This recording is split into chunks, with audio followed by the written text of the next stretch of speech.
नमस्कार, मी अनिल उपाध्ये. शिवसिद्ध बातमीपत्रात आपलं स्वागत आहे. पाहूया आजची बातमी. पेठ वडगाव इथल्या ब्राह्मण सेवा संघाच्या वतीने शारदीय ज्ञानसत्र व्याख्यानमाला संपन्न झाली. यावेळी बोलताना प्राध्यापक राजा माळगे म्हणाले की भारतीय संस्कृतीमध्ये स्त्रीचे महत्त्व पूजनीय आहे, पण सध्या आपण भारतीय संस्कृतीऐवजी पाश्चिमात्य संस्कृतीचे आचरण करू लागल्याने अनाचार वाढला आहे. याबाबत अधिक माहिती अशी की हातकणंगले तालुक्यातील पेठ वडगाव इथल्या ब्राह्मण समाज सेवा संघाच्या वतीने गेली 29 वर्ष शारदीय ज्ञानसत्र व्याख्यानमालेचे आयोजन केले जाते. यावर्षीही ही व्याख्यानमाला संपन्न झाली. संस्कृतीचे सोनेरी धागे या विषयावर बोलताना प्राध्यापक राजा माळगे म्हणाले की भारतीय संस्कृती सर्व जगामध्ये श्रेष्ठ आहे. या संस्कृतीमध्ये स्त्रीचे महत्त्व पूजनीय आहे. आपण संस्कृतीची जाण आहे, पण त्या संस्कृतीप्रमाणे आपण आचरण सोडून पाश्चिमात्य संस्कृतीचे आचरण करू लागल्याने देशांमध्ये अनाचार वाढला आहे. याउलट पाश्चिमात्य देशाने भारतीय संस्कृतीचा अभ्यास करून त्याचे अनुकरण सुरू केले आहे. त्यामुळे ते देश प्रगतीपथावर जात आहेत.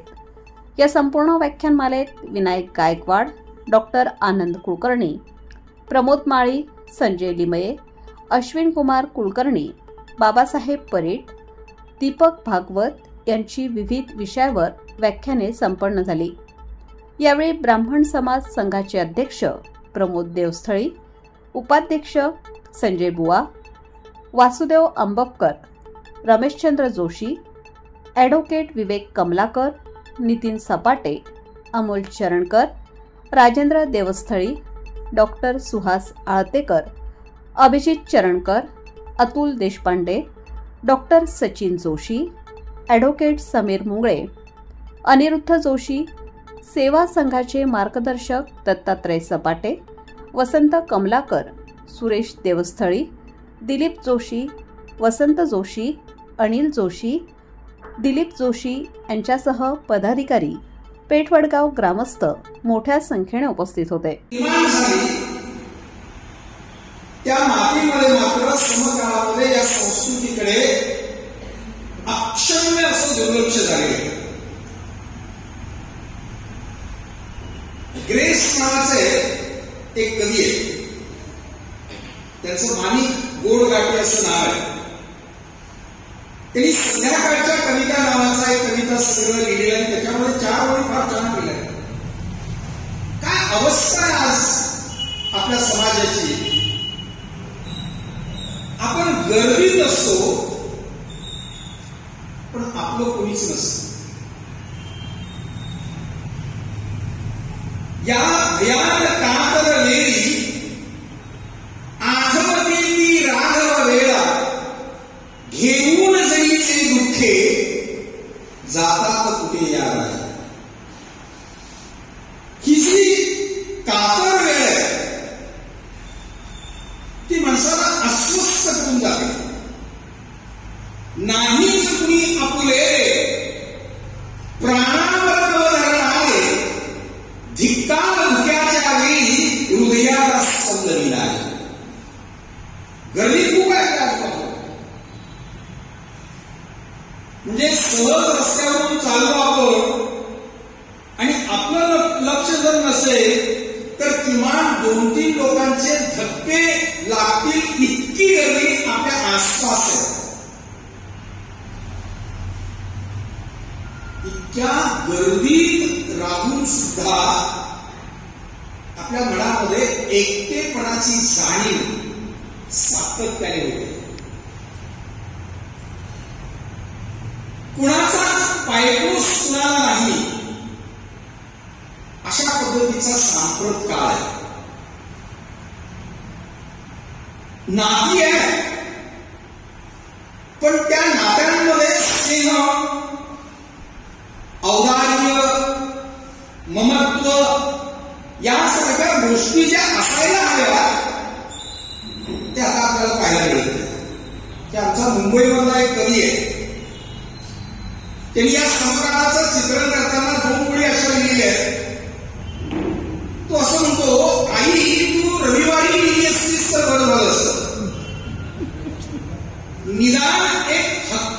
रजा तरी शिल्लक राहिली असती. काहीनं कधी मरावं, सुट्टी बघून मरावं. म्हणजे आज वस्तुस्थिती अशी आहे, एखादा माणूस जर मृत्युमुखी पडला तर त्याला 4 खांदेकरी सुद्धा मिळत नाही. इतकी विचित्र अशी सामाजिक परिस्थिती आहे. कारण म्हणजे संपूर्ण सृष्टीमध्ये अनेक जीव आहेत, अनेक जंतू आहेत, अनेक पक्षी आहेत, अनेक प्राणी आहेत. या सगळ्या जीवजंतू पक्षी आणि प्राण्यांमध्ये मनुष्य हा अत्यंत श्रेष्ठ प्राणी म्हणून ओळखला जातो. पण या वर्तमान काळामध्ये या श्रेष्ठ समजणाऱ्या माणसाचं आणि माणुसकीचं जेवढं अवमूल्यन झालेलं आहे तेवढं अवमूल्यन यापूर्वी कधीही झालेलं नव्हतं. आणि प्राण्यांचं तरी अजिबात झालेलं नाही. माणसा कधी घोषित माणूस समजावून घेण्यासारखी गोष्ट आहे की बहिणाबाई चौधरींनी गाढवाला विचारलं असतं की अरे गाढवा तू गाढव कधी होशील, तर आपल्याला वाईट वाटून घ्यायचं काय कारण नव्हतं. घोड्याला विचारलं असतं, माकडाला विचारलं असतं, कुत्र्याला विचारलं असतं की अरे घोडा कधी होशील. पण बहिणाबाई एवढ्या अभ्यास होत्या, त्याचं निरीक्षण चालू होतं की गाढव वारंवार 24 तास गाढवासारखाच वागतो, तो आपला गाढव पण सोडायला तयार नाही. माकड वारंवार 24 तास माकडासारखंच वागतं, ते आपलं माकड पण सोडायला तयार नाही. घोडा वारंवार 24 तास घोड्यासारखा वागतो, कुत्रा वारंवार 24 तास कुत्र्यासारखाच वागतो. कुत्रा कधी घोड्यासारखा वागत, तो कधी गाढवासारखा वागतो, कधी माकडासारखा वागतो. म्हणून माणसाला आपण गाढवा माकडा म्हणून शिवी देतो, कुठल्या गाढवाला माणसा म्हणून शिवी दिलेलं अद्याप ऐकलं नाही. गमतीचा सोडून द्या. पण इतकी विचित्र अशी सामाजिक परिस्थिती निर्माण झालेली आहे. आज आपली भौतिक प्रगती खूप मोठ्या प्रमाणामध्ये झाली. म्हणजे सगळ्यांनी लहानपण आठवायला हरकत नाही. आपल्या लहानपणी आपण चालत जायचो, सायकलीनं जायचो.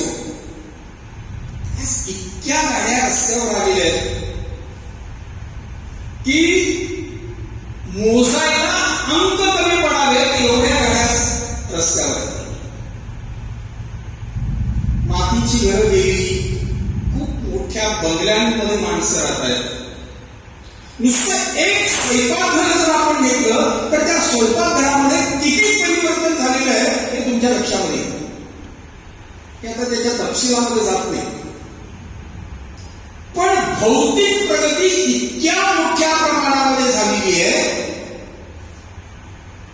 तेवढ्या मोठ्या प्रमाणामध्ये जी आध्यात्मिक प्रगती होण्याची आवश्यकता होती ती आध्यात्मिक प्रगती आता झाली नाही असं वास्तव आपल्याला पाहायला मिळतं. माझ्याबरोबर आलेले सांबारे अप्पा आणि सगळे साहेब त्यांना माहित आहे की मी परवाच्या मे महिन्यामध्ये 20 दिवस युरोपमध्ये गेलो. युरोपच्या दौऱ्यावर होतो. आणि फिनलँड नावाचा एक देश आहे, ऐकून माहित असेल. म्हणजे नॉर्वे, फिनलँड, इस्टोनिया आणि स्टॉकहोम, स्टॉकहोम कॅपिटल सिटी आहे त्या देशाची. तर असं 4 देशांचा मी दौरा केला. आणि फिनलँडला मी 3 दिवस होतो. फिनलँड देशाचं वैशिष्ट्य असं आहे, फिनलँडचा संपूर्ण जगामध्ये हॅपीनेस इंडेक्स जो आहे, हॅपीनेस इंडेक्स याला मराठीमध्ये आनंदाचा निर्देशांक असं म्हणतात. म्हणजे आज जगभरामध्ये नवनवीन काही गोष्टी येत आहेत. कधी काळी जगभरामध्ये IQ माणसाचा मोजला जातो. म्हणजे त्याचा बुद्ध्यांक किती आहे त्याच्यावरून त्या माणसाचं श्रेष्ठत्व समजलं जातं. नंतर EQ इमोशनल कोशंट भावांक किती आहे ते मोजलं जाऊ लागलं. आता संपूर्ण